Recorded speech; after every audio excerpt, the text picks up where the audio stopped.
એટલે મહારાજે શું આજ્ઞા કરી આપણે બધાને? અમારા દાખલા સામુ જોજો.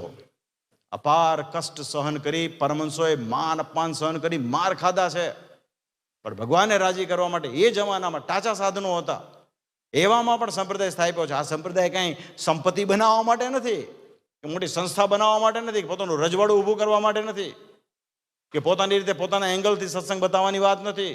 બહુ અટપટું હોય છે. આમાં તત્વ પકડવાની, એલિમેન્ટ્સ પકડવાની જરૂર છે. શ્રીજી મહારાજ કે દૂધનું તત્વ છે ને શું છે ખબર છે?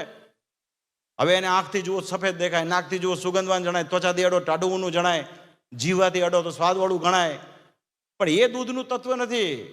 દૂધને ગરમ કરો, રવાઓ દહીં કરો, એને વલોવો, એમાંથી માખણ કાઢો, એને તાવો, એમાંથી જે ઘી નીકળે, દૂધનું તત્વ છે. એમ સંપ્રદાયને 4 પ્રકારના શાસ્ત્રે કરીને સંપ્રદાયને સમજવાની વાત છે. આપણે કમસે કમ થોડો ઘણો એનો અભ્યાસ હોવો જોઈએ.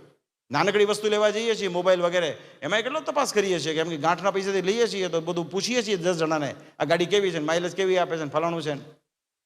તો આ સંપ્રદાય બાપ દાદાનો છે, આપણો કલ્યાણનો છે. આનું થોડું ઘણું જ્ઞાન હોવું જોઈએ, એવી મારી ખાસ ભલામણ.